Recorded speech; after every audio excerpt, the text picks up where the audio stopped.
ಸಾರಿ ಹೇಳ್ಬೇಕು ಸರ್ ಅದೊಂದ. ಬೇರೆ ಏನಾರು ಕಂಡಿದ್ರಿ ನನ್ನ ಮಗಳು ನಿರ್ದೋಷಿ ಅನ್ನೋದು ಅವನು ಮಾಡಿ ದೂರಿ ಬೀಡಿ ಪ್ರಪಂಚಕ್ಕೆ ಹಬ್ಸಿವ್ರು ನಮ್ಮ ಕರ್ನಾಟಕಕ್ಕೆ ಹಬ್ಸಿವ್ರು ಅಂತಂದ್ರೆ ಸತ್ಯನ ಸುಳ್ಳು, ಅದು ಸುಳ್ಳು ಅನ್ನೋರು ಪ್ರೂವ್ ಮಾಡಿ ದಯವಿಟ್ಟು ತೋರಿಸಿದ್ದಾರೆ, ಏನೇನೋ ತೋರಿಸೋದಲ್ಲ. ನನಗೆ ಆಲ್ರೆಡಿ ನನ್ನ ಕೈಯಲ್ಲಿ ಅಕ್ಕ ಇಲ್ಲ ಅನ್ನೋ ಒಂದು ಭಾವನೆ ಆದ್ರೆ ಇನ್ನೊಂದ್ ಕಡೆ ಸುಳ್ಳು ಸುದ್ದಿ ಹರಿದಾಡ್ತಾ ಇತ್ತು ಸರ್, ಶೇರ್ ಮಾಡ್ತಾ ಇದ್ರು. ಯಾರೋ ಒಬ್ಬ ಕಮೆಂಟ್ ಆಗ್ತಾನೆ, ಸರಿಯಾಗಿ ಮಾಡಿದ್ಯಾ ಗುರು, 6 ದಿನದ ಹುಡುಕಾಟ, ಅದಕ್ಕಿಂತ ಈ ಹಬ್ಬತಿರೋ ಸುದ್ದಿ ಅದು ಶೇಪ್ ತುಂಬಾ ಚೇಂಜ್ ಆಗಿ ಹೋಗಿದೆ ಸರ್. ಅಂದ್ರೆ ಅಷ್ಟು ವಿಕೃತವಾಗಿ ಕುಂದಿದ್ದೇನೆ. ಪೆಟ್ರೋಲ್ ಬಂಕ್ ಇದೆ, ಅಲ್ಲಿಗೂ ಮತ್ತೆ ಹಿಂದಿನ ಪೆಟ್ರೋಲ್ ಬಂಕ್ಗೂ ಸ್ವಲ್ಪ ಡಿಫ್ರೆನ್ಸ್ ಲ್ಯಾಗ್ ಆಗಿದೆ ಸರ್. ಮೇ ಬಿ ಆ ಜಾಗದಲ್ಲಿ ಮರ್ಡರ್ ಮಾಡಿಯಾನೆ ಸರ್. 10th ಅಲ್ಲಿ 82% ಇತ್ತು ಸರ್. ಅಕ್ಕನ ಗೌರ್ಮೆಂಟ್ ಹಾಸ್ಪಿಟ್ಲಿಗೆ ಹಾಕಿದ್ದಾರೆ. ವಾರ್ಡ್ಗಳಲ್ಲಿ ಬೆಡ್ಗಳಿಲ್ದೇನೆ ವಾಕಿಂಗ್ ಏರಿಯಾದಲ್ಲಿ ಏನಿದೆ ಅಲ್ಲಿ ಕೂಡ ಬೆಡ್ ಹಾಕಿ ಮಲಗಿಸಿದ್ದಾರೆ ಸರ್. ಕಾರ್ಗಳಿದೆ, ಬೈಕ್ಗಳಿದೆ, ಸ್ವಂತ ಮನೆ ಇದೆ, ಸ್ವಂತ ಬಿಲ್ಡಿಂಗ್ ಅಲ್ಲಿ ದುಡಿತೀಯಾನೆ ಸರ್.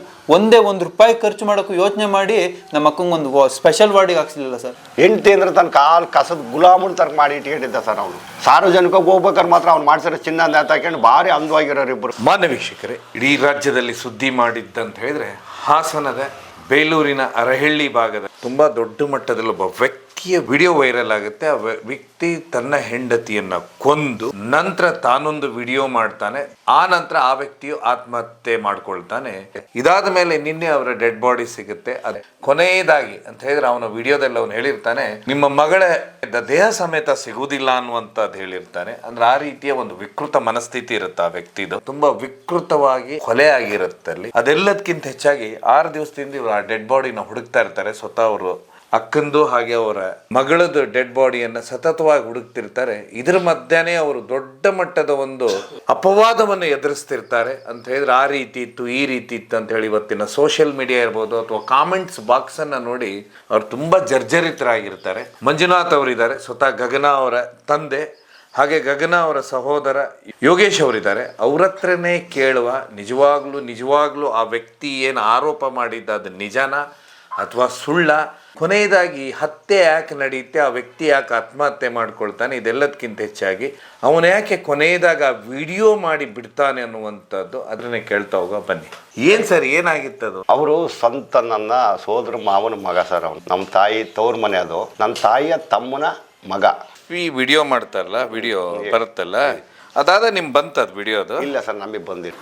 ನಿನ್ನ ಮಗಳನ್ನ ಕೊಲೆ ಮಾಡಿ ಮಾವ ಅಂತಲ್ಲ, ಏ ಮಂಜ ನಿನ್ನ ಮಗಳ ನೋಡಿ ಸಾಯಿಸಿದೀನಿ ಅಂತ ಅಂದ್ರಂತೆ ಅಂತ ನನಗೆ ಯಾರೋ ಹೇಳಿದ್ರು ಅಷ್ಟು ಗೊತ್ತು. ಇದನ್ನೇ ಸಿಗುದಿಲ್ಲ ಅಂತ ಹೇಳಿ ವಿಡಿಯೋ ಓಪನ್ ಚಾಲೆಂಜ್ ಮಾಡಿ ವಿಡಿಯೋ ಮಾಡಿ ಅವರು ನಿಮ್ಮ ಹೆಣ ಸಿಗ್ಬಾರ್ದು, ನೀವು ಒಂದು ಬಾಡಿ ಕೂಡ ಸಿಗ್ಬಾರ್ದು, ನೀವು ಅದೇ ನೋವಲ್ಲಿ ಕೊರಗಬೇಕು ಅನ್ನೋ ತರ ಆ ತರ ವಿಕೃತಿ ಮನಸ್ಸು ಅಲ್ಲಿ ವ್ಯಕ್ತವಾಗಿತ್ತು ಸರ್ ವಿಡಿಯೋ. ವಿಡಿಯೋ ಬಂದಿತ್ತಲ್ಲ, ಯಾಕೆ ಆ ವ್ಯಕ್ತಿ ಆ ರೀತಿ ವಿಡಿಯೋ ಮಾಡ್ಲಿಕ್ಕೆ ಕಾರಣ ಏನು, ಮನಸ್ಥಿತಿ ಏನಂತೀರಾ ಸರ್? ನಾವು ಹೆಚ್ಚು ಕಡಿಮೆ, ನಾನು ಹೆಚ್ಚು ಕಡಿಮೆ 6 ವರ್ಷದಿಂದ ಅವ್ರ ಜೊತೆನೇ ಇದ್ದೆ ಸರ್.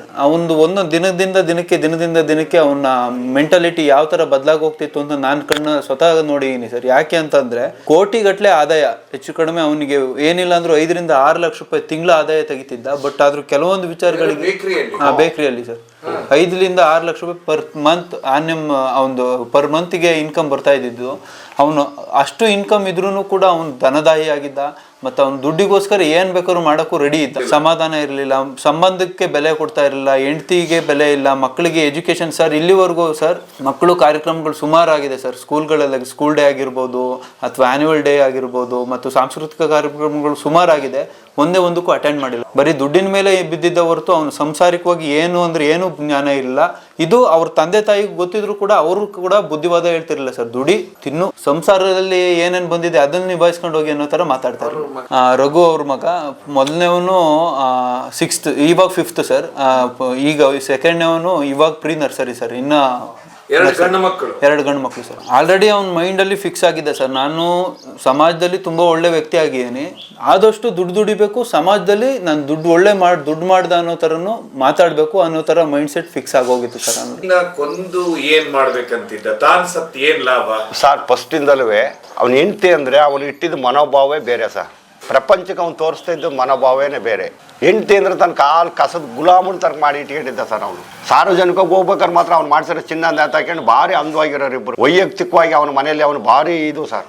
ಅದಕ್ಕೆ ಉದಾಹರಣೆ ಏನು ಅಂತಂದರೆ, ನನ್ನ ಮಗಳಿಗೆ ಫಸ್ಟ್ನೇ ಡೆಲಿವರಿ ಆದಾಗಿರ್ಬೋದು, 2ನೇ ಡೆಲಿವರಿ ಆದಾಗಿರ್ಬೋದು, ಅದಕ್ಕಿಂತ ಮೊದಲಿಗೆ ಅವಳು ಬರೀ ಪ್ರೆಗ್ನೆಂಟ್ ಆದಂಥ ಟೆಸ್ಟಿಂಗ್ ಮಾಡೋದಿರ್ಬೋದು, ನನ್ನ ಮಗಳು 2 ಡೆಲಿವರಿ ಮಾಡಿ ಆದಮೇಲೆ ಆಪ್ರೇಷನ್ ಮಾಡಿಸಿರೋದಿರ್ಬೋದು, ಒಂದೇ ಒಂದು ತುಳುದಾಗಲಿ, ಒಂದೇ ಒಂದು ತುಳುದು ಹೆಲ್ಪ್ ಆಗಲಿ, ಒಂದೇ ಒಂದು ತುಳುದು ಸಹಾಯ ಆಗಲಿ ಮಾಡಿಲ್ಲ ಸರ್ ಅವನು. ಅದೇ ದೇವಸ್ಥಾನಗಳಿಗೆ ಲಕ್ಷಗಟ್ಟಲೆ ಡೊನೇಷನ್ ಮಾಡಿದ್ದಾನೆ.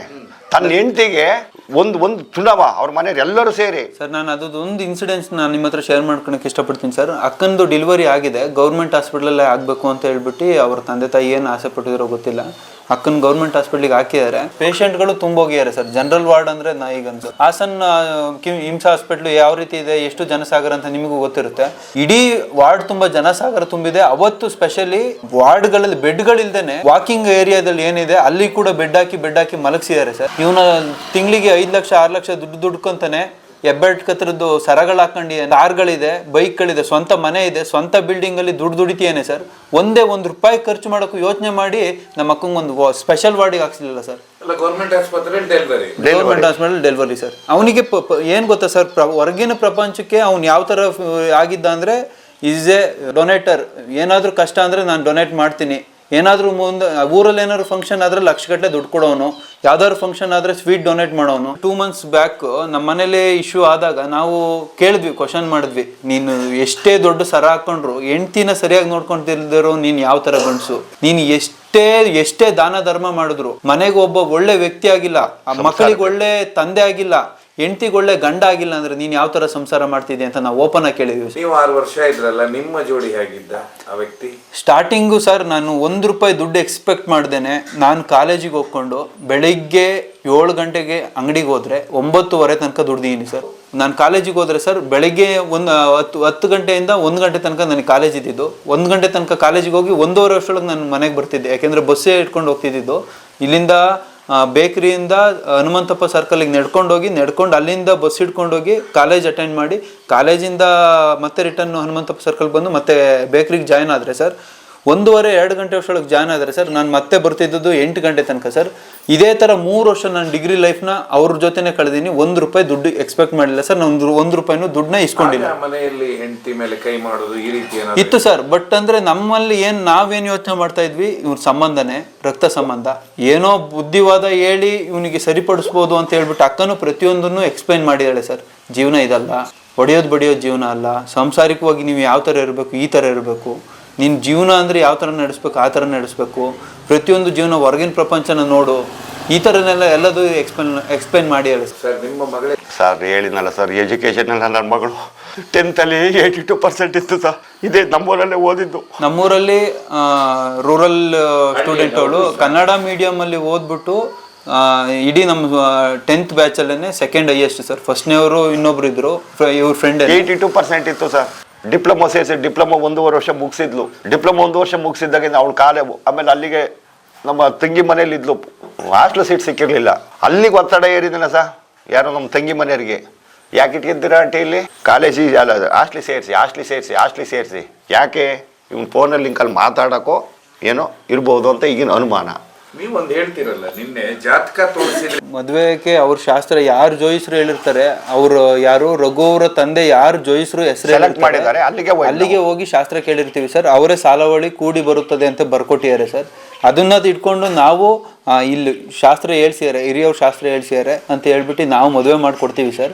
ಮದುವೆ ಮಾಡಿಕೊಟ್ಟಾದ್ಮೇಲೆ 2 ತಿಂಗಳಾದ್ಮೇಲೆ ಇವ್ರು ಸಾಂಸಾರಿಕವಾಗಿ ಏನೋ ಕಿರಿಕಿರಿ ಆಗ್ತಿದೆ ಅಂತ ಅಂದಾಗ ಅದೇ ಅವ್ರ ಮನೆಗೆ ಹೋಗಿನೇ ಕಂಪ್ಲೇಂಟ್ ಮಾಡ್ತೀವಿ ಸರ್. ಅವ್ರ ಮನೆ ಹತ್ರ ಹೋಗಿ ಸೋದ್ರ ಮಾವಲ್ವ ಸರ್, ಯಾರಿಗೆ ಹೇಳ್ಬೇಕು, ಅವರಿಗೆ ತಾನೇ ಹೇಳ್ಬೇಕು. ಹೋಗಿ ಕಂಪ್ಲೇಂಟ್ ಮಾಡ್ತೀವಿ. ಕಂಪ್ಲೇಂಟ್ ಮಾಡಿದಾಗ ಏನ್ ಹೇಳ್ತಾರೆ ಅಂದ್ರೆ ಮಗನ ತಪ್ಪೇನು, ಮಗನ ಬುದ್ಧಿವಾದ ಏನು ಅದನ್ನು ಹೇಳೋಕ್ ಪ್ರಯತ್ನ ಪಡದೆ ಅವರು ಜೋಯಿಸ್ರ ಮೇಲೆ ಹಾಕ್ತಾರೆ ಸರ್. ಅದೇ ಜೋಯಿಸ್ರ ಹತ್ರ ಕೇಳಬೇಕು ಅಂತ ಹೇಳ್ದವ್ರು ಅವ್ರೆ. ಅದೇ ಆದ್ಮೇಲೆ ಕಂಪ್ಲೇಂಟ್ ತಗೊಂಡೋಗಿ ಹೇಳಿದಾಗ ಮಗನ ಬುದ್ಧಿವಾದ ಹೇಳಿಲ್ಲ ಸರ್, ನೀನ್ ಯಾಕೆ ಏನ್ ಮಾಡ್ಕೊಂತಿದ್ಯಾ, ಸಂಸಾರ ಅಂದ್ರೆ ಇದಲ್ಲ ಅನ್ನೋ ಒಂದು ವಿಷಯನೂ ಹೇಳಿಲ್ಲ ಸರ್.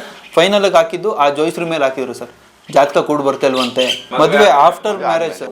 ಆಮೇಲೆ ಇನ್ನೊಂದು ಸರ್, ಅವ್ರದ್ದು ಹೆಂಗಿತ್ತು ಅಂತ ಅಂದ್ರೆ ಮೈಂಡ್ ಸೆಟ್ ಹೆಂಗಿತ್ತು ಅಂದ್ರೆ, ಇವ್ರು ಆಗ್ತಿರು ಅವ್ರ ರಜಕ್ಕೆ ಬಂದಾಗ ಇವಳು ಅಲ್ಲಿಗೆ ಹೋಗ್ಬೇಕು. ಅದೇ ನಮಗೆ ರಜೆ ಸಿಕ್ತು ಅಂದ್ರೆ ನನ್ನ ಮಗಳು ನಮ್ಮ ಮನೆಗೆ ಬರಂಗಿಲ್ಲ. ಕೊನೆಯದಾಗಿ ನಿಮ್ಗೆ ಡೆಡ್ ಬಾಡಿ ಹೇಗೆ ಸಿಗುತ್ತೆ, ಪೊಲೀಸರು ಹೇಗೆ ಹೇಳ್ತಾರೆ, ಹೇಗೆ ಸಿಗುತ್ತೆ, ಏನ್ ಮಾಡಿದಾನ ಲಾಸ್ಟಿಗೆ? ಸರ್ ನಿಜವಾಗ್ಲೂ ನಾನು ಹೆಚ್ಚು ಕಡಿಮೆ 5 ದಿನ ಸರ್ ಮರ್ಡರ್ ಆಗಿದೆ ಅಂತ ಹೇಳ್ಬಿಟ್ಟು ಅವನದು ಬಾಡಿ ನೋಡಿದಾಗ ಪ್ರತಿ ಕ್ಷಣಕ್ಕೆ ನಾನು ಯೋಚನೆ ಮಾಡಿದ್ದು ನನ್ನ ಅಕ್ಕ ಇಲ್ಲಿ ಯಾಕೆ ಅಂದರೆ ಸರ್ ಇಲ್ಲಿ ಅದು ಇನ್ಸಿಡೆನ್ಸ್ ಏನಾಯಿತು ಹಬ್ಬಕ್ಕೆ ಬಂದಾಗ ಅವತ್ತು ಅವ್ರ ತಂದೆ ಹೇಳೋದು, ಏನೂ ಮಾತಾಡಬೇಡ ಮಗನೇ, ನಿಮ್ಮ ಅಕ್ಕನ್ನ ಕಳಿಸ್ಕೊಡು, ನಾನು ಹೇಳ್ತೀನಿ, ಅವ್ನ ಬುದ್ಧಿವಾದ ಹೇಳ್ತೀನಿ, ಏನೂ ಮಾತಾಡಬೇಡಿ, ಅವನಿಗೆ ಹುಚ್ಚಿಡ್ದಿದೆ, ಅವ್ನು ನಿಮ್ಮ ಮನೆಗೆ ಬಂದ್ರು ಒಂದೋಯ್ತು, ಹೋದ್ರೆ ಒಂದೋಯ್ತು. ಮಗಳನ್ನ ಕಳಿಸ್ಕೊಡು, ನನ್ನ ಮಗನಿಗೆ ಕೊಟ್ಟಿದ್ಯಾ, ನಾನು ಮಗಳ ಥರ ನೋಡ್ಕೊಂಡು ಸಾಕ್ತೀನಿ ಅಂತ ಹೇಳ್ಬಿಟ್ಟು ಕಳಿಸಿದ್ದೆ ಸರ್. ಕೊನೆಗೆ ನಾನು ಅಕ್ಕನ ಹುಡುಕ್ತಾ ಇದ್ದೀನಿ ಸರ್. ಹೆಚ್ಚು ಕಡಿಮೆ 5 ದಿನಗಳ ಕಾಲ ಒಂದು ದಿನನೂ ತೃಪ್ತಿಯಾಗಿ ಒಂದು ತುತ್ತು ಅನ್ನ ತಿನ್ನೋಕೆ ಹೋದ್ರು ಯೋಚನೆ ಆಗೋದು ಸರ್. ನೈಟ್ ಬಂದು ಅಷ್ಟು ಸುಸ್ತಾಗಿ ಹುಡುಕಿ ಬಂದು ತಲೆದಿಂಬು ಕೊಡ್ಬೇಕಾದ್ರೆ ಯೋಚನೆ ಆಗ್ತಿದ್ದು ನಮ್ಮ ಅಕ್ಕ ಎಲ್ಲಿ ನೀರಲ್ಲಿದ್ದಾಳೋ, ಹೆಂಗ್ ಮಗ್ಗಿದ್ದಾಳೆ, ನನ್ನ ಮಗಳು ಕಾಲುವೆಗಳಿದಾವೆ, ಕೆರೆಗಳಿದಾವೆ, ಹೌದು ಸರ್, ಎಲ್ಲ ಇದಾವೆ. ಎಲ್ಲಿ ಹುಡುಕಿದ್ರೆ ಯಾವ ರೀತಿ? ಸ್ನೇಹಿತರು ಒಂದು 40ರಿಂದ 50 ಜನ ಕೋಆರ್ಡಿನೇಟ್ ಆಗ್ತಿದ್ದು, ಒಬ್ಬರಿಗೂ ₹1 ದುಡ್ಡು ಕೊಡ್ದೇನೆ ಪ್ರತಿಯೊಬ್ರು ಅವರೇ ಪ್ರತಿದಿನನೂ ಫೋನ್ ಮಾಡೋರು, ಎಲ್ಲಿ ಹೋಗೋಣ, ಇವತ್ತೆಲ್ಲಿ ಹೋಗೋಣ ಅನ್ನೋ ಥರ. ಪ್ರತಿಯೊಂದು ವಿತಿನ್ ಚಿಕ್ಕಮಂಗ್ಳೂರಿಂದ ಬೇಲೂರು, ಬೇಲೂರಿಂದ ಬಿಕ್ಕೋಡಿಂದ ಕೆಸ್ಗೋಡು ತನಕನು ಯಾವ್ದಾವ್ದು ಕ್ಯಾಮ್ರಾ ಇದೆ ಅವತ್ತು ಅಷ್ಟನ್ನು ಜಾಲಾಡಿದೀವಿ ಸರ್. ಅದ್ರ ಇವತ್ತು ನಾನೊಂದು ಲೀಸ್ಟ್ ಔಟ್ ಮಾಡಿ ತೋರಿಸ್ತೀನಿ ಸರ್. ಎಷ್ಟೆಷ್ಟು ನಿಮಿಷಕ್ಕೆ ಹೋದ ಅಂತ ಹೇಳ್ಬಿಟ್ಟು ಇದನ್ನ ಸರ್ಕಲ್ ಇನ್ಸ್ಪೆಕ್ಟರ್ ಜಗದೀಶ್ ಸರ್ ನೋಡ್ಬಿಟ್ಟು ಶಬಾಷ್ ಅಂತ ಹೇಳಿದ್ರು ಸರ್. ಯಾಕೆಂದ್ರೆ ಅವ್ರು ಮಾಡೋಕ್ಕಿಂತ ಮುಂಚೆನೆ, ಯಾಕೆಂದ್ರೆ ಅಕ್ಕನ ಮರ್ಡರ್ ಆಗಿರೋದು ಶನಿವಾರ ಬೆಳಗಿನ ಜಾವದಿಂದ ಶನಿವಾರ ಸಂಜೆ ತನಕ ಕಂಪ್ಲೇಂಟ್ ಕೊಡೋದಾಯ್ತು ಸರ್. ನಾನು ಯಾಕೆಂದ್ರೆ ಅರಳ್ಳಿ ಕೊಟ್ಟೆ, ಅರಳ್ಳಿಯವರು ಕರೆಂಟ್ 0 ಕಂಪ್ಲೇಂಟ್ ಮಾಡಿ ಬಸವನಹಳ್ಳಿಗೆ ಕೊಟ್ಟರು ಸರ್. ಬಸವನಹಳ್ಳಿಗೆ ಇದೊಂದು ಕಾಪಿನ ಕೊಟ್ಟೋಗಿ ಬನ್ನಿ ಅಂತ ಹೇಳಿದ್ರು ಸರ್. ನಾನು ಅಕ್ಕನ ಬಾಡಿ ಹುಡ್ಕೋ ಬದಲು ಬಸವನಹಳ್ಳಿಗೆ ಹೋಗಿ 0 ಕಂಪ್ಲೇಂಟ್ನ ತಗೊಂಡೋಗಿ ಕೊಟ್ಟು ಬರೋ ಅಷ್ಟೊಳಗೆ ಏನಿಲ್ಲ ಅಂದರೂ 6:30ಯಿಂದ 7:30 ಆಯಿತು. 7:30 ಅಷ್ಟೊಳಗೆ ಬರೋ ಅಷ್ಟೊಳಗೆ ಆವತ್ತಿನ ಸಂಜೆ ಕೆಲಸ ಮುಗೀತು ಸರ್. ನಾನು ಆದ್ರೂ ಫ್ರೆಂಡ್ಸ್ ಕರ್ಕೊಂಡು ಎಲ್ಲ ಕಾಲುವೆಗಳಿದೆ ಅಲ್ಲೆಲ್ಲ ಚೆಕ್ ಮಾಡಿಸಿ ಏನೇನು ನನ್ನ ಪ್ರಯತ್ನ ಏನಾಗುತ್ತೋ ಆವತ್ತು ಬಿಟ್ಟೆ ಸರ್. ಅದಾದ್ಮೇಲೆ ಸಂಡೇ ಬಿತ್ತು. ಸಂಡೇ ಇದ್ದಿದ್ದರಿಂದ ಪೊಲೀಸ್ಗಳಿಗೆ ಕೆಲವೊಂದೊಬ್ಬರಿಗೆ ರಜೆ ಇತ್ತು. ಸಂಡೇ ಪೂರ್ತಿ ಸರ್ ಶೆಡ್ಯೂಲ್ ಮಾಡಿಕೊಂಡು ಯಾವ್ಯಾರು 40ರಿಂದ 50 ಜನ ಏನು ಇದು ಟೀಮ್ ಇತ್ತು ಅವರಷ್ಟೂ ಬೆಳಗ್ಗೆಯಿಂದ ಸಂಜೆ ತನಕ ಯಾವ್ಯಾವ ಶೆಡ್ಯೂಲು, ಬೆಳಗ್ಗೆ 11:36ರಿಂದ ಹೊರಟರಿಂದ ಹಿಡಿದು 12:36ಕ್ಕೆ ಅವ್ನು ಹೊಲಕ್ಕೆ ಎಂಟ್ರಿ ಆಗಿದ್ದಾನೆ, ಅಲ್ಲಿವರೆಗೂ ಅಪ್ ಟು ಡೇಟ್ ನಾನು ತೆಗೆದಿಟ್ಕೊಂಡಿದ್ದೆ ಸರ್. ಸೊ ಕೊನೆಯದಾಗಿ ಈ ವ್ಯಕ್ತಿ ಅವತ್ತು ನೈಟ್ ಏನ್ ಮಾಡ್ತಾನೆ ಸರ್? ಅವನ ವಿಕೃತ ಮನಸ್ಥಿತಿ ನಮಗೆ ಎಷ್ಟು ಬಟಾಬೈಲಾಯ್ತು ಅಂದರೆ ಸರ್, ಅಲ್ಲಿವರೆಗೂ ಅದ್ರ ಹಿಂದೆ 10 ನಿಮಿಷ 11:30ಕ್ಕೆ ಫೋನ್ ಮಾಡಿ ಕರಿಬೇಕಾದ್ರೆ ಚಿನ್ನಿ ಅಂತ ಕರೀತಾನೆ ಸರ್. ಅದೇ 30 ನಿಮಿಷ ಆದಮೇಲೆ ಅವನು ನಿಜ ರೂಪ ಬಯಲಾಯ್ತು ಸರ್. ಚಿಕ್ಕಮಂಗ್ಳೂರಿನಿಂದ ಕರ್ಕೊಂಡು ಹಾಂ ಸರ್, ಹಾಂ ಸರ್. ನಮಗೆ ಕರ್ಕೊಂಡು ಹೋಗ್ತಾನೆ ಸರ್. ಇಲ್ಲ ಸರ್, ನಾನು ಪೂರ್ತಿ ಹೇಳ್ತೀನಿ ಸರ್, ಅದು ಟೈಮ್ ಲೈನ್ ಸಮೇತ ಹೇಳ್ತೀನಿ. 11:36ಕ್ಕೆ ಹೊರಟಿರೋ ಒಂದು ಕಾರು 12 ಗಂಟೆ 13 ನಿಮಿಷಕ್ಕೆ ಬೇಲೂರು ಎಂಟ್ರಿ ಆಗುತ್ತೆ ಸರ್. ಅಂದ್ರೆ ನಮಗೆ ಅಲ್ಲಿ ಟೈಮ್ ಲೈನ್ ಸಿಕ್ಕಿದ್ದು 38 ನಿಮಿಷ ಚಿಕ್ಕಮಂಗ್ಳೂರು ಟು ಬೇಲೂರು ತಗೊಳಕ್ ಟ್ರೈ ಮಾಡಿದ್ದೇನೆ. ಬಟ್ ಗಾಡಿ ತುಂಬಾ ಸ್ಪೀಡ್ ಇದೆ. 38 ನಿಮಿಷ ನಾರ್ಮಲ್ ಆಗಿ ಹೋಗೋಕೆ 35 ನಿಮಿಷ ಸಾಕು. ಬ್ರೀಜಾ ಸರ್, ನಾರ್ಮಲ್ ಆಗಿ ಹೋಗೋಕೆ 35 ನಿಮಿಷ ಸಾಕು. ಬಟ್ ಇಲ್ಲಿ ಟೈಮ್ ಡಿಫ್ರೆನ್ಸ್ ಬರ್ತಿದೆ ಅಂತ ಹೇಳಿ ಸರ್ ಪ್ರತಿಯೊಂದು ಕ್ಯಾಮ್ರಾನು ಚೆಕ್ ಮಾಡಿದೀವಿ. ಅಲ್ಲಿ ಕನಾಯಕನಹಳ್ಳಿಯಲ್ಲಿ ಪೆಟ್ರೋಲ್ ಬಂಕ್ ಇದೆ, ಅಲ್ಲಿಗೂ ಮತ್ತೆ ಹಿಂದಿನ ಪೆಟ್ರೋಲ್ ಬಂಕಿಗೂ ಸ್ವಲ್ಪ ಡಿಫ್ರೆನ್ಸ್ ಲ್ಯಾಗ್ ಆಗಿದೆ ಸರ್. ಮೇ ಬಿ ಆ ಜಾಗದಲ್ಲಿ ಮರ್ಡರ್ ಮಾಡಿಯಾನೆ ಸರ್. ಕನಾಯಕನಹಳ್ಳಿ ಹಿಂಭಾಗದಿಂದ ಇನ್ನೊಂದು ಪೆಟ್ರೋಲ್ ಬಂಕ್ ಇದೆ ಸರ್, ಮಾಗಡಿಯಿಂದ ಬಿಟ್ಟಾದ್ಮೇಲೆ ಆ ಪೆಟ್ರೋಲ್ ಬಂಕ್ ನಡುವೆನೆ ಟೈಮ್ ಡ್ರ್ಯಾಗ್ ಆಗಿರೋದು. ಹೆಚ್ಚು ಕಡಿಮೆ ಒಂದು 10 to 15 ಮಿನಿಟ್ಸ್ ಡ್ರ್ಯಾಗ್ ಆಗಿದೆ. ಅದನ್ನ ಅಲ್ಲಿ ಮರ್ಡರ್ ಮಾಡಿಯಾನೆ ಸರ್. ಮರ್ಡರ್ ಮಾಡಿ ವಿತಿನ್ ಕನ್ಫರ್ಮೇಶನ್ ವಿಡಿಯೋ ಕೂಡ ಮಾಡಿಯಾನೆ. ನಾನು ನನ್ನ ತಂದೆ ಹೆಸರು ಹೇಳ್ಬಿಟ್ಟು ನಿನ್ನ ಮಗಳನ್ನ ಕೊಂದಿದ್ದೀನಿ ಅಂತ ಹೇಳ್ತಾನೆ ಸರ್, ಡೈರೆಕ್ಟ್ ಆಗಿ ಹೇಳ್ತಾನೆ ಸರ್. ಅವನು ವಿಕೃತ ಮನಸ್ಥಿತಿ ಅಲ್ಲಿ ಪೂರ್ತಿ ಪರಿಪೂರ್ಣವಾಗಿ ಬಯಲಾಗೋಯ್ತು ಸರ್. ಅಲ್ಲಿ ಹೌದು ಸರ್, 2 ತೋಟ ಇದೆ, ಒಂದು ಕಾಫಿ ತೋಟ ಇದೆ, ಒಂದು ಅಡಿಕೆ ತೋಟ ಇದೆ ಸರ್. ಅಡಿಕೆ ತೋಟ ಈಗ ಪ್ಲಾಂಟೇಶನ್ ಇವಾಗ ಸ್ಟಾರ್ಟ್ ಮಾಡಿರೋದು. ಅಡಿಕೆ ತೋಟ ಆಲ್ರೆಡಿ ಒಂದು ಫಸಲು ಬಿಡೋ ವ್ಯವಸ್ಥೆ ಇದೆ ಸರ್. ಅಲ್ಲಿಗೆ ತಂದು ಹಾಕಿರೋದು ನಮಗೆ ಕನ್ಫರ್ಮೇಶನ್ ಇಲ್ಲ ಸರ್. ಬಟ್ ಇವನು ಬಂದು ಅಲ್ಲಿ ಡಿಗ್ ಮಾಡಿ ಭೂಮಿನ ತೆಗೆದು ಹೆಚ್ಚು ಕಡಿಮೆ 1.5 to 2 ಅಡಿ ಅಷ್ಟು ಆಳ ತೆಗ್ದಿಯಾನೆ ಸರ್. ತೆಗೆದ್ಬಿಟ್ಟು ಬಾಡಿನ ಅದೆಷ್ಟು ಕ್ರೂರವಾಗಿ ಹಾಕಿಯಾನೆ ಅಂದರೆ ಸರ್, ಅವ್ನು ಕೆಲಸ ಮುಗಿಸ್ಕೊಂಡು ಬಂದರೆ ಮನೆಗೆ ಕಾಲು ಒತ್ತೋಳು ಸರ್ ನಮ್ಮಕ್ಕ. ನಾನು 6 ವರ್ಷ ಇದ್ದಾಗ ನೋಡಿರೋದು. ಅವ್ನ ಕೆಲಸ ಬೇಕ್ರಿ ಮುಗಿಸ್ಕೊಂಡು ಬಂದರೆ 6 ವರ್ಷದಲ್ಲಿ ಕಾಲು ಒತ್ತೋಳು. ಅವ್ನೇನಾದ್ರು ಸುಸ್ತು ಅಂದರೆ ವಿಕ್ಸ್ ಹಚ್ಚೋಳು ಸರ್, ತಲೆಗೆ ವಿಕ್ಸ್ ಹಚ್ಚೋಳು ಕೂರೋಳು ಸರ್. ಅವನೇನಾದ್ರು ಕಷ್ಟ ಅಂದರೆ ಹಾಸ್ಪಿಟ್ಲಿಗೆ ಕರ್ಕೊಂಡು ಹೋಗೋಳು ಸರ್. ಇವನು ಒಂದೇ ಒಂದು ದಿನ ನಮ್ಮ ಅಕ್ಕನ ಹಾಸ್ಪಿಟ್ಲಿಗೆ ಕರ್ಕೊಂಡು ಹೋಗ್ಲಿಲ್ಲ. ನಾನು ಪ್ರೆಡಿಕ್ಟ್ ಮಾಡೋದಕ್ಕೂ ಆಗಲ್ಲ ಸರ್. ಅಂದರೆ ಮುಖದ ಅದು ಶೇಪ್ ತುಂಬ ಚೇಂಜ್ ಆಗಿ ಹೋಗಿದೆ ಸರ್. ಅಂದರೆ ಅಷ್ಟು ವಿಕೃತವಾಗಿ ಕೊಂದಿದ್ದಾನೆ.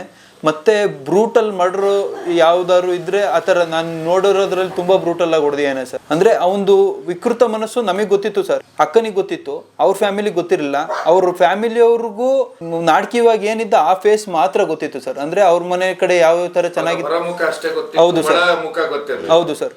ಬಟ್ ಮುಖದ ರಿಪೋರ್ಟ್ ಬಂದ್ಮೇಲೆ ಗೊತ್ತಾಗುತ್ತೆ. ಹಾ ಸರ್, ಗೊತ್ತಾಗುತ್ತೆ ಸರ್. ಬಟ್ ಮುಖದ ಫೇಸ್ ಮಾತ್ರ ತುಂಬಾ ಅಂದ್ರೆ ಐಡೆಂಟಿಫೈ ಮಾಡದೇ ಇರೋ ತರ ಆಗಿತ್ತು. ಕ್ಯಾಮ್ರಾದಲ್ಲಿ ಎಲ್ಲೂ ರೀಡ್ ಆಗಿಲ್ಲ? ಇಲ್ಲ ಸರ್, ಜಸ್ಟ್ ಗಾಡಿ ಪಾಸ್ ಆಗ್ತಿರೋದು ಕಾಣಿಸ್ತಿತ್ತು ಹೊರತು ವಿತ್ ಬಾಡಿ ಹೋಗಿದನೋ ವಿತೌಟ್ ಬಾಡಿ ಹೋಗಿದನೋ ನಮಗೆ ಗೊತ್ತಾಗ್ತಿರ್ಲಿಲ್ಲ ಸರ್. ನಾವು ಅದಕ್ಕೆ ಕನ್ಫ್ಯೂಷನ್ ಆಗಿ ಸರ್ ತೋಟ ಎಲ್ಲದು ಹೆಚ್ಚು ಕಡಿಮೆ 46 ಜನ ಪ್ರತಿಯೊಂದು ಗುಣಿ ಹೋಗಿ ಹುಡುಕಿದೀವಿ ಸರ್. ಅದೇ ಅಡಿಕೆ ತೋಟದೊಳಗೆ ಪ್ರತಿಯೊಂದು ಗುಣಿ ಹೋಗಿ ಡೆಡ್ ಬಾಡಿ ಸಿಗ್ತಲ್ಲ ಸರ್. ನಾನೇ ಸ್ವತಃ ಕೈ ಹಾಕ ಸತಿ ಹೇಳ್ತೀನಿ ಸರ್, ಅದೇ ಸ್ಪಾಟ್ ಅದೇ ಜಾಗದಲ್ಲಿ ನಾನು ಹೋಗ್ಬಿಟ್ಟು ಅಲ್ಲಿ ಏನು ಹುಲ್ಲು ಹರಡಿತ್ತು ಅದನ್ನ ತೆಗೆದ್ಬಿಟ್ಟು ಪಕ್ಕಕ್ಕೆ ಹಾಕಿದೀನಿ ಸರ್. ಅಂದ್ರೆ ಅದೇ ತುಂಬಾ spot ಅಲ್ಲಿ. ಜಾಗದಲ್ಲಿ ಹರಡಿದೆ, ಅದನ್ನ ತೆಗೆದ್ಬಿಟ್ಟು ಪಕ್ಕಕ್ಕೆ ಹಾಕಿದೀನಿ ಸರ್. ನಿಮ್ಮ ಪ್ರಕಾರ ಎಷ್ಟು ಗಂಟೆ ಮರ್ಡರ್ ಮಾಡಬಹುದು ಅಂತೀರಾ? ನನ್ನ ಪ್ರಕಾರ 12-4 ಒಳಗೆ 11:15 ಮೇಲೆ ಸರ್. ಈಗ 11:15 12:04 ತನಕ ಅಷ್ಟರಲ್ಲಿ ಮರ್ಡರ್ ಆಗಿದೆ ಸರ್. ಮೇ ಬಿ ಅದೇ 31 ನೈಟಿಂದ ಹಿಡಿದು 1ನೇ ತಾರೀಕಲ್ಲಿ ಮರ್ಡರ್ ಆಗಿರೋದು ಸರ್, ಆಗಸ್ಟ್ 1ಕ್ಕೆ. ನನ್ನ ಪ್ರಕಾರ ಅವ್ನು ಪಾಸ್ ಆಗಿರೋದು ತೋಟದೊಳಗೆ 12:36ಕ್ಕೆ ಗಾಡಿ ಪಾಸ್ ಆಗಿದೆ. 12:36ಕ್ಕೆ ಬಂದಾದ್ಮೇಲೆ ಇವನು 12:36ಕ್ಕೂ ಒಂದು ವಿಡಿಯೋ ಮಾಡ್ತಾನೆ. ವಿಡಿಯೋದಲ್ಲಿ ಬಟ್ ಏನು ಬಿಟ್ಕೊಟ್ಟಿಲ್ಲ, ಅಂದರೆ ಈ ಥರ ಮುಚ್ಚಿದ್ದೀನಿ ಆ ಥರ ಯಾವುದನ್ನು ಬಿಟ್ಕೊಟ್ಟಿಲ್ಲ. ಬಟ್ ನಾನು ಏನು ಮಾಡ್ಬೇಕು ಅದು ಮಾಡಿದ್ದೀನಿ ಅಂತ ಅದ್ರ ಹಿಂದಿನ ವಿಡಿಯೋಗಳಲ್ಲೆಲ್ಲ ಹೇಳಿದರು. ನಮಗೆ ತುಂಬ ಕನ್ಫ್ಯೂಷನ್ ಮಾಡಿಸೋದಕ್ಕೆ ಹಿಂದೆನೇ ಮರ್ಡರ್ ಮಾಡಿಯಾನೆ ಅದು ಕನ್ಫರ್ಮ್ ಇದೆ, ಬಟ್ ಬಾಡಿ ತಂದಿದೇನೋ ಇಲ್ವೋ ಗೊತ್ತಿಲ್ಲ. ಪ್ರತಿಯೊಂದು ಜಾಗನೂ ಬಿಟ್ಟಿಲ್ಲ ಸರ್, ಅಷ್ಟು ನೀಟಾಗಿ ಹುಡುಕಿ 5 ದಿನ ಸತತವಾಗಿ. ನಾನು ನಂಬಿದ್ರೆ ನಂಬಿ ಸರ್, ಬಿಟ್ಟರೆ ಬಿಡಿ. ಮನೆಗೆ ಬರೋ ಅಷ್ಟರೊಳಗೆ ನನಗೆ ಸುಸ್ತಾಗಿ ಹೋಗ್ತಿತ್ತು. ಬಟ್ ಯಾಕೆಂದರೆ ಫಸ್ಟ್ನೇ ದಿನ ಮರ್ಡರ್ ಏನಾಗಿತ್ತು ಅವತ್ತು ಅವ್ನ ಬಾಡಿ ಎತ್ತದೇನೆ ವಿತ್ ಕ್ಲೂ ಸಮೇತ ಹುಡುಕ್ಬೋದಿತ್ತು ಸರ್, ಯಾಕೆಂದರೆ ಡಾಗ್ ಸ್ಕ್ವಾಡ್ ಎಲ್ಲ ಕರೆದು. ಶನಿವಾರ ಆ ಥರ ಬಾಡಿ ಸಿಕ್ಕಿದ್ದು ಬೆಳಗಿನ ಜಾವ 6 ಗಂಟೆ ಸಮಥಿಂಗಲ್ಲಿ. ಶನಿವಾರ ಬಿಟ್ಟು ಭಾನುವಾರ ಬಿಟ್ಟು ಸೋಮವಾರ ನಮಗೆ ಪ್ರೆಷರ್ ಬಂತು ಸರ್. ಅಂದರೆ ನಾವು ನಮ್ಮ ಕಡೆಯಿಂದ ಪ್ರೆಷರ್ ಹಾಕ್ಸಿದ್ವಿ. ಮತ್ತು ಬೇಲೂರು ಶಾಸಕರು ಕೂಡ ಅವರು ಕೂಡ ಎಷ್ಟಾಗುತ್ತೆ ಅಷ್ಟು ಪ್ರೆಷರ್ ಹಾಕ್ಸಿದ್ರು ಸರ್. ಡೆಡ್ ಬಾಡಿನ ನಾವು ಹೋಗಿ ಹೊಲದ ಹತ್ರ ಎಲ್ಲ ನೋಡಿಕೊಂಡು ಬಾಡಿ ಎಲ್ಲೋ ಡಿಸ್ಪೇಜ್ ಆಗಿದೆ, ಬಟ್ ಎಲ್ಲಿ ಅಂತ ಗೊತ್ತಾಗ್ದೇನೆ ಹುಡುಕ್ತಾ ಇರ್ಬೇಕಾದ್ರೆ ಇಷ್ಟೇನೋ ನೀರಿನ ವಾಟರ್ ಥರ ಸ್ವಲ್ಪ ಕಂಡು ಬರುತ್ತೆ. ಯಾವುದೋ ಪ್ರಾಣಿ ಕೆರೆದಿತ್ತು ಸರ್, ಸ್ವಲ್ಪ ಗುಂಡಿ ಮಾಡಿತ್ತದ, ಬಾಡಿ ಕಾಣಂಗ್ ಮಾಡಿತ್ತು, ನೊಣ ಜುಯ್ಯಿ ಅಂತ ಇದ್ದು. ಅಲ್ಲಿ ನಮ್ಮ ಮಾಮರಿಗೆ ಗೊತ್ತಾಗ್ತದ ನೋಡಿ. ನನ್ನ ಪ್ರಕಾರ ಅದೇ ಸರ್, ನಮ್ಮ ಅಕ್ಕಂದು ಏನು ಡಿಗ್ಗಿಂಗ್ ಮಾಡಿ ಅಲ್ಲಿ ಬಾಡಿನ ಡಿಸ್ಪೋಸ್ ಮಾಡಾದ್ಮೇಲೆ ಹೆಚ್ಚು ಕಡಿಮೆ ಒಂದು ಫೋನ್ ಮಾಡೋರಿಗೆಲ್ಲ ಮಾಡಿ ಫೋನ್ 1:30 ತನಕನೂ ಅವ್ರ ತಂದೆ ಮತ್ತು ಅವ್ರು ಯಾರ್ಯಾರು ಹತ್ತತ್ರ ಸಂಬಂಧ ಇತ್ತು ಅವ್ರಿಗೆಲ್ಲ ಫೋನ್ ಮಾಡಿ 1:30 2 ಗಂಟೆ ಅಷ್ಟರೊಳಗೆ ಹ್ಯಾಂಗ್ ಮಾಡ್ಕೊಂಡಿದ್ದೀನಿ. ಇಲ್ಲ ಸರ್, ಅದೇ ತೋಟದಲ್ಲಿ ಒಂದು ಮರ, ಅಲ್ಲಿ ಕಾರ್ ನಿಲ್ಲಿಸ್ಕೊಂಡು ಮರದ ಪಕ್ಕದಲ್ಲೇ ಕಾರ್ ಇದೆ. ಆ ಕಾರ್ಗಿಂತಲೂ ಹೆಚ್ಚು ಕಮ್ಮಿ ಒಂದು 100 ಮೀಟರ್ ಅಂತರದಲ್ಲಿ ಈ ಬಾಡಿ ಡಿಗ್ಗಿಂಗ್ ಮಾಡಿದ್ದಾನೆ. ಕಾರಣ ಏನಂತೀರಾ ಇಷ್ಟೆಲ್ಲ ಮಾಡೋದಕ್ಕೆ ಈ ವ್ಯಕ್ತಿ ಕೊನೆಯದಾಗಿ? ಇಲ್ಲ ಸರ್, ನಾನು ಪೂರ್ತಿ ಸಂಪೂರ್ಣವಾಗಿ ಹೇಳ್ತೀನಿ ಸರ್. ಇವೊಂದು ವಿಕೃತ ಮನಸ್ಥಿತಿ ಒಂದಾದರೆ ಸರ್, ಇವನು ತಪ್ಪುಗಳನ್ನ ಮುಚ್ಚಾಕೋಬೇಕಿತ್ತು ಸರ್. ಇವನ ತಪ್ಪುಗಳು ನಮ್ಮ ಸಂಬಂಧಿಕರುಗಳಿಗೆ ಎಲ್ಲರಿಗೂ ಗೊತ್ತಾಗ್ತಾ ಹೋಗ್ತಾ ಇತ್ತು ಸರ್. ಒಂದೊಂದಾದ್ಮೇಲೆ ಅಕ್ಕ ಪ್ರತಿಯೊಂದನ್ನು 12 ವರ್ಷ ತಡ್ಕೊಂಡು ಎಷ್ಟು ದಿನ ತಡ್ಕೊಂಡಿದ್ಲು. ಅದಾದ್ಮೇಲೆ ಇವಳು ತಡೆಯೋಕೆ ಸಂಪೂರ್ಣ ಕೊನೆ ಅಂತ ತಲುಪಾದ್ಮೇಲೆ ಇಲ್ಲ ಇದು ಸಾಂಸಾರಿಕವಾಗಿ ನಮ್ಮದು ಅನ್ಫಿಟ್ ಅನ್ನೋ ಥರ ಹೇಳ್ಬಿಟ್ಟು, ಇಲ್ಲ ಇದನ್ನ ತಿಳಿಸ್ಬೇಕು ಸಮಾಜಕ್ಕೆ ಅಂತ ಹೇಳ್ಬಿಟ್ಟು ಸಂಬಂಧಿಕರು ಮುಂದೆ ಯಾವಾಗ ಹೇಳಿದ್ರು ಸರ್, ಅವಾಗ ಇವನಿಗೆ ನಿಜ ಬಣ್ಣ ಬಯಲಾಯಿತು. ಈ ನಿಜ ಬಣ್ಣನ ಕನ್ಕ್ಲೂಸ್ ಮಾಡೋದಕ್ಕೆ ಅವನು ನಮ್ಮ ಅಕ್ಕನ ಮರ್ಡರ್ ಮಾಡಿ ಅದು ಸಂಬಂಧ ಅಂತ ಏನೋ ಹೇಳಿದ್ದೀನಲ್ಲ ಸರ್, ಅದಕ್ಕೆ ನಾನು ಇನ್ನೊಂದು ಪ್ರೂಫ್ ಕೊಡ್ತೀನಿ ಸರ್. ಏನಂದರೆ ಅಜರುದ್ದೀನ್ ಸರ್ನ ನಾನು ರಿಕ್ವೆಸ್ಟ್ ಮಾಡಿ ಅವ್ರದ್ದು CDRನ ತೆಗ್ಸಿದ್ದೀವಿ ಸರ್, ಅಕ್ಕನ ಫೋನ್ CDR ವಿತ್ ಹೆಚ್ಚು ಕಡಿಮೆ ಎಷ್ಟು ಡ್ಯೂರೇಷನ್ ಇದೆ ಅಷ್ಟು ಡ್ಯೂರೇಷನ್ CDR ತೆಗ್ಸಿದ್ದೀವಿ. ಅವ್ರೇನಂತ ಹೇಳಿದರೆ ವಿತ್ ಯಾರಿಗೂ ಫೋನ್ ಹೋಗಿಲ್ಲ, ಒಬ್ರಿಗೂ ಫೋನ್ ಹೋಗಿಲ್ಲ. ಸಂಬಂಧಿಕರು ಯಾರ್ಯಾರು ನನಗಿರ್ಬೋದು, ಅಪ್ಪಂಗಿರ್ಬೋದು, ಅಮ್ಮನಿಗಿರ್ಬೋದು, ಅವನ ಗಂಡನಿಗಿರ್ಬೋದು, ಮತ್ತು ಅದು ಬಿಟ್ಟರೆ ಅವ್ರ ಫ್ಯಾಮಿಲಿಯವ್ರಿಗಿರ್ಬೋದು, ಅಷ್ಟು ಬಿಟ್ಟರೆ ಮತ್ತು ಯಾರಿಗೂ ಫೋನ್ ಹೋಗಿಲ್ಲ ಅಂತ ಕನ್ಫರ್ಮೇಷನ್ ಕೊಟ್ಟಿದ್ದಾರೆ ಸರ್. ಮತ್ತು ಆಮೇಲೆ ವಾಟ್ಸಪ್ನ ಟ್ರೇಸ್ ಮಾಡಿದಾಗ ಅದರಲ್ಲೂ ಯಾವುದ್ರಲ್ಲೂ ಇಲ್ಲ ಸರ್. ಈ ಮನುಷ್ಯನಿಗೆ ಯಾಕೆ ಬಂತದು ಆ ರೀತಿಯ ಇದು ಸರ್? ಅವನು ಆ್ಯಕ್ಚುಲಿ ಆ ಥರ ಇಲ್ವೇ ಇಲ್ಲ ಸರ್. ಅಂದರೆ ಅಕ್ಕಂದು ಮರ್ಯಾದೆ ಕಳಿಬೇಕು ಅನ್ನೋದು ಒಂದಿತ್ತು. ಆ ಸಾವಿನ ಸಂದರ್ಭದಲ್ಲಿ ಮರ್ಯಾದೆ ಕಳೆದ್ರೆ ಅದು ಪೀಕಿಗೆ ಹೋಗುತ್ತೆ, ಆ ಕ್ಷಣಕ್ಕೆ ಅದು ಭೂಮ್ ತಾಣುತ್ತೆ. ಅದು ಅಪ್ಪ ಗಾದೆ ಹೇಳಿ ಅಪ್ಪ, ಸತ್ಯ ಸ್ವಲ್ಪ ದೂರ ಬರೋದಕ್ಕೆ ಸುಳ್ಳು ಊರನೇ ಸುತ್ತಿಗೆ ಬಂದಿತ್ತು ಅಂತ. ಹಾಗಾಯ್ತು ಸರ್. ಈಗ ನೀವೇನ್ ಹೇಳ್ತೀರಾ ಸಮಾಜಕ್ಕೆ? ಈ ಒಂದು ವಿಕೃತ ರಾಕ್ಷಸ ಮನಸ್ಥಿತಿ ಇದೆಯಲ್ಲ, ಇದು ಇರಬಾರ್ದು ಸರ್ ಯಾರಿಗೆ ಆಗಲಿ. ಹೆಣ್ಣು ತನ್ನದೇ ಸ್ಥಾನಮಾನ ಇಟ್ಕೊಂಡು ಬೇರೆಯವ್ರ ಮನೆಗೆ ಹೋಗಿರ್ತಾಳೆ ಸರ್. ಅವಳ ಸ್ಥಾನಮಾನಕ್ಕೆ ಬೆಲೆ ಕೊಡ್ಕೊಂಡು ಅವಳದ್ದು ಏನು ಜೀವನ ಇದೆ ಅದನ್ನ ಯೋಚನೆ ಮಾಡ್ಬೇಕು ಸರ್. ಅವ್ರು ಎಷ್ಟೇ ಕೋಟಿಗಿರ್ಲಿ ಸರ್, ಅವ್ರ ಮನೇಲಿ ಒಬ್ಳು ಲಕ್ಷ್ಮಿ, ಅವ್ರ ಮನೇಲಿ ಎಲ್ಲರಿಗೂ ಅವ್ರ ಅಕ್ಕ ತಂಗಿ ಅವ್ರ ಅಪ್ಪ ಅಮ್ಮದಿರ್ಗೂ ಸಾರ್ ನಾನು ಹೇಳೋದು. ಅವ್ರ ಮನೆಯಲ್ಲ, ಇವ್ರು ಒಂದು ಮನೆಗೆ ಹೋದಂಗೆ ನನ್ನ ಮನೆಯಲ್ಲ ಒಂದು ಮಗಳು ಅಲ್ಲಿಗೆ ಹೋಯ್ದ್ಲು, ಅವಳೊಬ್ಳು ಲಕ್ಷ್ಮಿ ಸ್ಥಾನ ಕೊಟ್ಟು ಅವ್ರು ಕಾಪಾಡಲಿಲ್ಲ. ಇವಳು ಏನೋ ಮಾಡಿಬಿಡ್ತಾಳೆ ಅಂತಲೇನೋ ಅವ್ರಿಗೆ ಮಗಗೆ ಅವರಿಗೆ ಗೊತ್ತದು. ಅವ್ರು ಯಾವ ಥರ ಇಟ್ಕೋಬೇಕು ಅಂತ ಪ್ರಯತ್ನ ಪಟ್ಟರು, ಇವನು ಹೆಂಗೆ ಇಟ್ಕೋಬೇಕು ಅಂತ ಪ್ರಯತ್ನ ಪಟ್ಟು ಅವರಿಗೆ ಗೊತ್ತು. ನೋವಿತ್ತು ಅಂದರೆ ಸರ್, ನಾನು ಆಲ್ರೆಡಿ ಅಕ್ಕನ ಕಳ್ಕೊಂಡಿದ್ದೀನಿ ಅಂತ ಕನ್ಫರ್ಮೇಷನ್ ಇತ್ತು ಸರ್. ಯಾಕೆಂದರೆ ಅವನೇ ಮರ್ಡ್ರ್ ಮಾಡಿದ್ದೀನಿ ಅಂತ ಹೇಳ್ಬಿಟ್ಟು ಕನ್ಫರ್ಮ್ ವಿಡಿಯೋ ಮಾಡಿದಾಗ ನನಗೆ ಆಲ್ರೆಡಿ ನನ್ನ ಕೈಯಲ್ಲಿ ಅಕ್ಕ ಇಲ್ಲ ಅನ್ನೋ ಒಂದು ಭಾವನೆ. ಆದರೆ ಇನ್ನೊಂದು ಕಡೆ ಸುಳ್ಳು ಸುದ್ದಿ ಹರಿದಾಡ್ತಾ ಇತ್ತು ಸರ್, ಶೇರ್ ಮಾಡ್ತಾ ಇದ್ರು. ಯಾರೋ ಒಬ್ಬ ಕಮೆಂಟ್ ಆಗ್ತಾನೆ, ಸರಿಯಾಗಿ ಮಾಡಿದ್ಯಾ ಗುರು, ನೀನ್ ಸರಿಯಾಗಿ ಮಾಡಿದೀಯ ಗುರು ಅನ್ನೋ ಥರ ಆಗ್ತಾನೆ ಸರ್. ನಾನೊಬ್ಬ ತಮ್ಮನಾಗಿ ನಮ್ಮ ಅಕ್ಕ ಎಷ್ಟು ಒಳ್ಳೆಯವಳು ಅಂತ ನನಗೆ ಗೊತ್ತು. ನಮ್ಮ ಮಾಧ್ಯಮ ಮಿತ್ರವ್ರಿಗೆ ಯಾಕೆ ಇದನ್ನ ವೆರಿಫೈ ಮಾಡ್ದೇನೆ ಆಗ್ತಾ ಇದಾರೆ? ಅಲ್ಲ ಸರ್, ಮಾಧ್ಯಮದವರು ಅಂದ್ರೆ ಹಾಕೋದು ಜನ ಕಾಮೆಂಟಿನ ಹುಚ್ಚಿಗೆ ಏನಂತೀರಾ? ಹೌದು ಸರ್, ಸತ್ಯಾಸತ್ಯತೆ ತಿಳ್ಕೊಂಡು ಅದ್ರ ಹಿನ್ನೆಲೆ ಏನಿದೆ, ಅದು ಮುಂಭಾಗಕ್ಕೆ ಯಾವ ತರ ಬಿಂಬಿತವಾಗಿದೆ ಅದನ್ನ ಫಸ್ಟ್ ತಿಳ್ಕೊಬೇಕು. ಹೋಗ್ಲಿ ಸರ್, ಒಂದೇ ಒಂದು ಅದಕ್ಕೆ ಸಾಕ್ಷಿದಾರ ಒಂದ್ ಇಟ್ಕೊಂಡು ಮಾಡಿದ್ರು ಸರಿ ಆಗುತ್ತೆ ಸರ್. ಇದು ಏನು ಜಗಳ ಆಗಿತ್ತು ಅವಾಗ ನಾವು ಕೇಳಿದ್ವಿ ಸರ್, ನಮ್ಮ ಅಕ್ಕನ ಎಷ್ಟು ಲಕ್ಷಕ್ಕೆ ನಿಮ್ಗೆ ಮಾಡಿದ್ವಿ ಅಂದ್ರೆ ನಾವೇನಾದ್ರು ಜಗಳ ಹೋಗಿದ್ದು ಸರ್, ಬೈದಿದ್ದು. ಕನ್ಯಾದಾನ ಮಾಡ್ಕೊಟ್ಟಿರೋದು, ಕನ್ಯಾದಾನ ಮಾಡ್ಕೊಟ್ಟು ಅವನ ಜೀತದಾಗ ಹಾಳಾಗಿ ದುಡಿಸ್ಕೊಂತಿದ್ದೀರಾ, ಅದು ಸತ್ಯ. ಇಷ್ಟು ವರ್ಷದಿಂದ ಹಿಂಸೆ ಕೊಡ್ತಾ ಇದ್ದಾನಂತಲ್ಲ, ನನ್ನ ಮಗಳು ಸಹಿಸ್ಕೊಂತ ಇದ್ದಾಳಲ್ಲ, ಇದು ಹೆಂಗೆ ಸರ್? ಇವತ್ತಿನ ಪ್ರಪಂಚದಲ್ಲಿ ಅಂದ್ರೆ ಸತ್ಯಕ್ಕೆ ಒಂಥರ ಕಾಲ ಆಗಿತ್ತು ಅವಾಗ. ಯಾಕೆಂದ್ರೆ ಅವಳು ಅಷ್ಟು ದಿನ ತಡ್ಕೊಂಡು ಅವಳಿಗೆ ಏನೇ ಈಗಲೂ ಸರ್ ಅವತ್ತು ಹೇಳಿದ್ನಲ್ಲ, ಸಾವಿನ ದಿವಸ ಕೂಡವ ಹೇಳಿದ್ದ, ನನ್ನ ಮಗನೇ ಹೇಳಿದ್ದ, ಬರ್ತೀನಿ ಕಣಕ ಮನೆ ಹತ್ರಗೆ. ಸರ್ ನಾನು ಹೆಚ್ಚು ಕಡಿಮೆ ಇವನು ವಿಕೃತ ಮನಸ್ಥಿತಿ ನಮಗೆ ಗೊತ್ತಾಗಿತ್ತು ಸರ್, ಆಲ್ರೆಡಿ ಗೊತ್ತಾಗಿತ್ತು. ಅಂದ್ರೆ ಸರ್ ನಾನು ಒಂದು ಇನ್ಸಿಡೆಂಟ್ ಹೇಳ್ತೀನಿ. ಈಗ ಮೊನ್ನೆ ಆಗಿದ್ದು, ಅವನು ಮರ್ಡರ್ ಮಾಡೋಕ್ಕಿಂತ ಹಿಂದಿನ ದಿನ 12 ಕಂತೆ ಸಾಂಬಾರ್ ಸರ್, 10 ಜನಕ್ಕೆ 14 ಜನಕ್ಕೆ ಅಡುಗೆ ಮಾಡಬೇಕು ಅಂದರೆ 12 ಕಂತೆ ಸಾಂಬಾರ್ ಸೊಪ್ಪು ತರ್ತಾರೆ, ಮಾರ್ಕೆಟಿಂದ ವೆಜಿಟೇಬಲ್ಸ್ ಎಲ್ಲ ತರ್ತಾರೆ. ಅದನ್ನೆಲ್ಲ ಫ್ರಿಜ್ಜಿಗೆ ಜೋಡಿಸ್ಕೊಳ್ಬೇಕಾದ್ರೆ 10 ಕಂತೆ ಸಾಂಬಾರ್ ಸೊಪ್ಪನ್ನ ಸೋಸಿ ಒಂದು ಬಾಕ್ಸಿಗೆ ಇಟ್ಕೊಬೇಕಾದ್ರೆ ಸ್ವಲ್ಪ ಸಾಂಬಾರ್ ಸೊಪ್ಪು ಸೋಸಿರೋ ಭಾಗದಲ್ಲಿ ಉಳಿದಿರುತ್ತೆ ಸರ್. ಕಟ್ ಮಾಡಿ ಹಾಕಿರ್ತಾರಲ್ಲ ಸರ್, ಅದರಲ್ಲಿ ಎಕ್ಕಿಬಿಟ್ಟು ಇಷ್ಟು ಸೊಪ್ಪು, ಅದನ್ನ ಇಷ್ಟು ಸೊಪ್ಪನ್ನ ತೆಗೆದ್ಬಿಟ್ಟು ನಮ್ಮ ಅಕ್ಕನಿಗೆ ತೋರಿಸಿ, ನಿಮ್ಮ ಅಪ್ಪ ಏನ್ ಬುದ್ಧಿ ಕಲ್ಸಿಯಾನೆ, ಸಂಸಾರ ಕಲ್ಸಿರೋದಿದ ಅಲ್ಲ ಸರ್, 2 ಮಕ್ಕಳು ಇದಾವೆ, ನನ್ನ ಮಗಳು ಅದೇ ಲಕ್ಷಗಟ್ಟಲೆ ದುಡ್ಡು ಕೊಟ್ಟಿಯಾನೆ ಅಂತ ಹೇಳ್ಬಿಟ್ಟು ಊರವ್ರ ಜನ ಹೇಳ್ತಿದ್ದಾರೆ. ಒರಿಜಿನಾಲಿಟಿ ಸಾಂಬಾರ್ ಸೊಪ್ಪು ವಿಚಾರ ಯಾರಿಗೂ ಗೊತ್ತಿಲ್ಲ ಸರ್, ಅದು ನಮಗೆ ಗೊತ್ತು. ಆಮೇಲೆ ಆ ವಿಕೃತಿ ಮನಸ್ಸಿರೋನು ಅದೇ ವಿಚಾರಕ್ಕೆ ಹೊಡಿತಾನೆ ಸರ್. ವಿಡಿಯೋ ಇದೆ ಸರ್, ಅದಲ್ಲಿ ಸಾಂಬಾರ್ ಸೊಪ್ಪು ಎಷ್ಟು ನಿಮಗೆ ಫೋನ್ ಕೊನೆಯದ ಯಾವ ಬರ್ತೇನೆ 11 ಗಂಟೆಯಲ್ಲಿ ನಾನು ಮಾತಾಡಿದ್ದೀನಿ ಸರ್. ಯಾಕೆಂದ್ರೆ ಇಲ್ಲಿಂದ ಒಡವೆ ಎಲ್ಲ ಇಸ್ಕೊಂಡು ಹೋಗಿದ್ರಿಂದ ಅವ್ನು ಯಾವ ಮೈಂಡ್ ಸೆಟ್ ಅಲ್ಲಿ ಇದ್ದಾನೋ, ಏನ್ ಕತೆನೋ ಅನ್ನೋ ತರ ನಾವು ಮಾತಾಡಿದೀವಿ ಸರ್. ಅಕ್ಕ ಹೇಳಿದ್ದು, ಇಲ್ಲ ನನಗೆ ಫೋನ್ ಮಾಡಿದ್ರು, ಒಡವೆ ಎಮರ್ಜೆನ್ಸಿ ಬೇಕು ಅಂತೀಯೇನೆ, ಮೀನ್ಸ್ ಅವ್ನ್ ಏನಾರು ಕಷ್ಟ ಇರ್ಬೋದು, ಏನು ಚಿಕ್ಕಮ್ಮಿ ಒಂದು 8-9 ಲಕ್ಷ 10 ಲಕ್ಷದ್ದು ಅಂತ ಹೇಳಿರು ಸರ್. ಅಂದ್ರೆ ಅದು ಅವ್ನ ಮನಸ್ಥಿತಿ ಅವತ್ತು ಹೆಂಗಿತ್ತು ಅಂದರೆ, ಅವ್ನು ಹೆಚ್ಚು ಕಮ್ಮಿ ಆಕ್ಷಿಯಲ್ಲಿ ಫಿಕ್ಸ್ ಆಗೋಯ್ದಾನೆ ಸರ್. ಕೊಲೆ ಆಗೋದು ಎರಡಕ್ಕೂ ಫಿಕ್ಸ್ ಆಗಿದ್ದಾನೆ ಸರ್. ಹೆಂಗೆ ಅಂತ ಅಂದರೆ, ಅವ್ನು ಕೊಟ್ಟಿದ್ದಂಥ ಕೆಲವು ಸಾಲಗಳನ್ನೆಲ್ಲವ ಫೋನಿಗೆ ದುಡ್ಡು ಹಾಕ್ಸ್ಕೊಂಡನಂತೆ ಸರ್. ಅದು ನಮ್ಮ ಹತ್ರ ಪ್ರೂವ್ ಇಲ್ಲ ಅಂತೆ. ಅವ್ನು ಯಾರ್ಯಾರಿಗೂ ದುಡ್ಡು ಕೊಟ್ಟಿದ್ನಲ್ಲವ ಸರ್. ಅದೇ ಸರ್, ಇವನು ಕೊಲೆ ಮಾಡೋದಕ್ಕೆ ಒಂದು ರೀಸನ್ ಬೇಕಿತ್ತು, ಅದಕ್ಕೆ ಸುಳ್ಳು ಸುದ್ದಿ ಹಬ್ಸಿದೆ ಸರ್. ಈ ಸತ್ಯಾಸತ್ಯತೆ ತಿಳಿದೇನೆ ಇವ್ರು ಶೇರ್ ಮಾಡೋಕೆ ಸ್ಟಾರ್ಟ್ ಮಾಡಿದ್ರು, ಇವ್ರು ಕಮೆಂಟ್ ಮಾಡೋಕೆ ಸ್ಟಾರ್ಟ್ ಮಾಡಿದ್ರು. ಆ ಕಮೆಂಟ್ಗಳಿಂದ, ಆ ಶೇರ್ಗಳಿಂದ ಅರ್ಧ ಜರ್ಜರಿತರಾಗಿ ಮಾಡಿ ಸಿಕ್ಕದೊಂದು ವಿರುದ್ಧ ಇಡೀ ನನ್ನ ಮಗಳ ತಲೆ ಮೇಲೆ ಹೇರ್ತಾರೆ. ಈ ಸಮಾಜದ ದೃಷ್ಟಿ ನೋಡಿ ಭಾರಿ ಬೇಸರ ಆಯ್ತು ಸರ್ ನಮಗೆ. ಒಂದು ಮಗಳನ್ನ ಕಳ್ಕೊಂಡಿದ್ದೊಂದು, ಅದಕ್ಕಿಂತ ಹೆಚ್ಚಿನ ದೂರ ಒಂದು ಇದು ಸರ್. ಮಾಡದೇ ಇದ್ದು ಪಾಪ ಕರ್ಮಕ್ಕೆ 6 ದಿನದ ಹುಡುಕಾಟ, ಅದಕ್ಕಿಂತ ಈ ಹಬ್ಬತಿರೋ ಸುದ್ದಿ. ಒಟ್ಟಾರೆಯಾಗಿ ಕೊನೆಯದಾಗಿ ಹೇಳ್ಬೇಕಂದ್ರೆ, ಈ ರೀತಿ ವಿಕೃತ ಮನಸ್ಥಿತಿಗಳು ಯಾವತ್ತೂ ಯಾರಿಗೂ ಬರಬಾರ್ದು. ಅದೇ ಸರ್ ನಮ್ಮ ದೃಷ್ಟಿ. ಯಾರ ಸಂಸಾರ ಆಗಲಿ, ಪ್ರತಿಯೊಬ್ಬರು ತಂದೆ ತಾಯಿ ತನ್ನ ಮಕ್ಕಳ ಸಂಸಾರದ ಮೇಲೆ ಗಮನ ಇಟ್ಟು ನೋಡ್ಬೇಕು ಸರ್. ಅದಕ್ಕಿಂತ ಅವಳಲ್ಲ ಸರ್, ಒಬ್ಬ ಮಗಳು, ಹೆಣ್ಣು ಮಗಳು ಯಾರು ನಂಬಿ ಹೋಗಿದ್ಲು ಸರ್. ಅವಳಿಗೆ ಬಲ ಯಾರು ಸರ್? ಬಲ ಕೊಡ್ಬೇಕಾದ್ರೆ ಹೆಣ್ಣು ಮಗಳು ಬದುಕಕ್ಕಾಗುತ್ತೆ ಒಂದ್ ಹೇಳಿ ಸರ್, ಸಾಕು ನನಗೆ. ಈಗ ಹೇಳ್ತಾರೆ ನಿನ್ನಿಂದವ ಅಂತ, ಈಗ ಆ ಕಡೆ ಈ ಕಡೆ ಬಡದಾಡ್ತಾ ಇದ್ದಾರೆ. ಹಂಗೆ ಅದಕ್ಕಿಂತ ಬಂದಾಗ ಅವಳು ಒಬ್ಳು ಅವ್ಳು ನಂಬಿಕೊಂಡು ಹೋಗಿದ್ದಾರೆ ಸರ್. ಅವಳು ಯಾರು ಸರ್? ಮಂಜುನಾಥ್ ಅಂತ ಸ್ವಂತ ಮಗಳು ಸರ್. ಯೋಗೇಶ್ ಅಂತ ಹೇಳ್ಬಿಟ್ಟು ಅಕ್ಕ ಸರ್, ಗಗನ್ ಅವ್ರ ಅಕ್ಕ ಆಗ್ಬೇಕು ಸರ್. ಇವನ ವಿಕೃತಿಯಿಂದ ತಾಯಿ ಸ್ಥಾನನು ಕಿತ್ಕೊಂಡ, ತಂದೆ ಸ್ಥಾನನು ಕೊಡೋಕ್ಕೆ ಯೋಗ್ಯನಾಗ್ಲಿಲ್ಲ, ಮತ್ತೆ ಆ ಸಂಸಾರನೇ ನಿರ್ವಂಶ ಮಾಡೋ ತರ ಮಾಡ್ಬಿಟ್ಟ ಸರ್. ಇವತ್ತು ಆ ಮಕ್ಕಳು ಇಬ್ರು ಅನಾಥರಾಗಿದ್ದಾರೆ. ಆ ಪರಿಸ್ಥಿತಿ ಯಾವ ಮಕ್ಳಿಗೂ ಬರೋದು ಬೇಡ ಸರ್. ಯಾಕೆಂದ್ರೆ ಮಿಸ್ ಆಗೋದು ಬೇರೆ ಸರ್, ಆಕ್ಸಿಡೆಂಟ್ಲಿ ಏನ್ ಬೇಕಾದ್ರೂ ಆಗ್ಬೋದು ಸರ್. ಬಟ್ ಇದು ತಾವೇ ಮಾಡಿ, ಹಣ ಇದೆ, ಎಲ್ಲ ಇದೆ. ಹೌದು ಸರ್. ಇದೆಲ್ಲದಕ್ಕಿಂತ ಹೆಚ್ಚಾಗಿ ಆ ಮಕ್ಕಳಿಗೆ ತಾಯಿ ಪ್ರೀತಿನೇ ಮುಖ್ಯವಾಗಿ. ಹೌದು ಸರ್. ನಾನು ನಿಮ್ಮಲ್ಲಿ ಮನವಿ ಮಾಡೋದು ಒಂದು ಏನು ಅಂದ್ರೆ, ಈಗ ಇಷ್ಟೆಲ್ಲ ಇನ್ವೆಸ್ಟಿಗೇಷನ್ ಆಗಿದೆ, ಕಾಲ್ ರೆಕಾರ್ಡ್ ಎಲ್ಲ ತೆಗೆದಿದೆ, ಅದ್ರಲ್ಲಿ ಗಗನಂದು ಏನು ದೋಷ ಇಲ್ಲ ಅಂತ ಹೇಳಿದ್ದಾರೆ, ಏನು ಇಲ್ಲ ಅಂತ ಹೇಳಿದ್ದಾರೆ. ಇವನ ವಿಕೃತ ಮನಸ್ಥಿತಿ ಆ ತರ ಏನಿತ್ತು, ಅದು ವಿಕೃತ ಮನಸ್ಥಿತಿ ಕಂಡಿರಿ. ನಾವಿನ್ನು ಎಷ್ಟು ಬೇಕು ಹೇಳ್ತೀವಿ, ಇನ್ನು ಒಂದಲ್ಲ 3 ಎಪಿಸೋಡ್ ಮಾಡುವಷ್ಟು ಬೇಕಾದ್ರೆ ಇದಾವೆ. ನನ್ನ ಮಗಳು ಮೊಬೈಲಲ್ಲಿ ಇತ್ತು ಸರ್, ಅವನು ಜನ್ಮ ಜಾತಕ ಇತ್ತು ಸರ್. ಅದರಲ್ಲಿ ಆ ಮೊಬೈಲ್ನ ಡಿಸ್ಟ್ರಾಯ್ ಮಾಡಾಕಿದ್ದಾನೆ, ಆ ಮೊಬೈಲ್ ಡಿಸ್ಟ್ರಾಯ್ ಮಾಡಾಕಿದ್ದಾನೆ. CDR ಅಲ್ಲಿ ತೆಗೆದಾಗ ಗೊತ್ತಾಗಿದ್ದು ಸರ್, ಒಂದು ಪೂರ್ತಿ ವಿತೌಟ್ ಯಾರಿಗೂ ಫೋನ್ ಮಾಡಿಲ್ಲ.